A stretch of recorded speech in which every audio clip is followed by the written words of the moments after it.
پہلی بات، پہلا مطالبہ اسلام کے اندر اور قرآن کے اندر یہ ہے، ارسل معنا بنی اسرائیل کو آزادی دے دو۔ جب تک آزادی کی تصور نہیں آتا، نہ دین نافذ ہوتا ہے، نہ ایمان نافذ ہوتا ہے، نہ کوئی اور چیز نافذ ہوتی ہے۔ پہلی چیز، مکہ کی وادیوں سے ہجرت کس لیے کی گئی تھی؟ مکمل آزادی، تاکہ آپ اپنے اس معاملے کے اندر اپنے اصولوں کے مطابق زندگی بسر کریں۔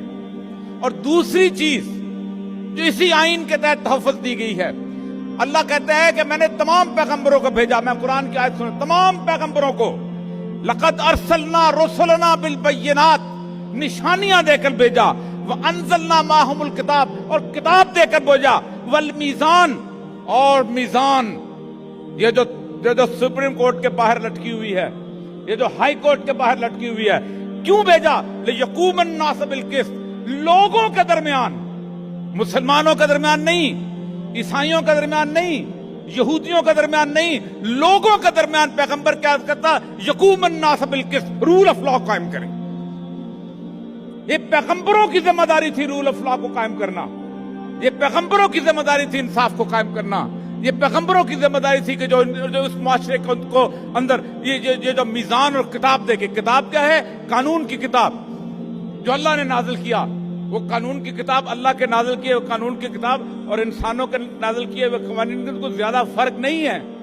کوئی قتل کو جائز نہیں کہتا، کوئی زیادتی کو جائز نہیں کہتا، لیکن معاملہ یہ ہے، پاکستان میں اس وقت جس آئین کے اوپر لکھا گیا، اس پارلیمنٹ کے اوپر بھی لا الہ الا اللہ محمد رسول اللہ لکھا ہوا ہے، ادھر لکھا ہوا ہے وَحْكُمْ بَيْنَ النَّاسِ بِالْحَقِّ، یہاں لکھا ہوا ہے يَدْعُو وَأَقْرَبُ لِلتَّقْوَىٰ۔ ان قرآن کی آیات کے لکھنے کے باوجود معاملہ یہ ہے کہ اس دور کے اندر، گزشتہ 1.5 سال کے اندر جو کیفیت گزری ہے، اس کیفیت کے اندر نہ اس وقت رول آف لا ہے اور نہ مکمل آزادی ہے۔ یہ وہ پیغمبرانہ مشن کون ادا کرے گا؟ یہ آپ لوگوں پر اللہ ذمہ داری لگاتا ہے۔ وَكَذَلِكَ جَعَلْنَاكُمْ أُمَّةً وَسَطًا لِتَكُونُوا شُهَدَاءَ عَلَى النَّاسِ وَيَكُونَ الرَّسُولُ عَلَيْكُمْ شَهِيدًا۔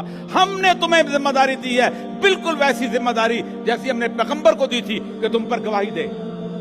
دو ذمہ داریاں مجھے پورے اس کے اندر اٹھا، اور اللہ کہتا ہے جب تم نہیں کرتے ہو نا، جب تم آزادی نہیں کرتے ہو نا، جب تم مکمل آزادی کی جدوجہد نہیں کرتے ہو، جب تم رول آف لا نہیں کرتے ہو، اللہ کہتا ہے میں کیا کرتا ہوں؟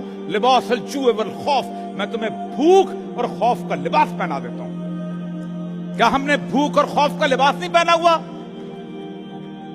کیا ہم زندگی کے اندر وہ اس کیفیت کے اندر نہیں ہے کہ جس کو اللہ بیان کرتا ہے قرآن کے اندر کہ ہم ان کو ایسی کیفیت کے معیشتاً زنکا، ایک ایسی کیفیت میں کہیں گے کہ ان کی گزران مشکل کر دیں گے، وہ زندہ رہنا چاہیں گے نہیں رہیں گے، وہ ان کے پاس پیسہ ہوگا، دولت ہوگی، لیکن اس کے بعد ان کے لیے سہولیات جو ہیں بےمانی ہو کر رہ جائیں گے، گزران مشکل کر دیں گے۔ وَإِنَّهُ لَمَعِيشَةٌ ضَنْكَ۔ تو اب مسئلہ سارا یہ ہے، بھول ہے ان سارے لوگوں کی کہ جو اس کائنات کا پہیہ الٹا کرتے ہیں۔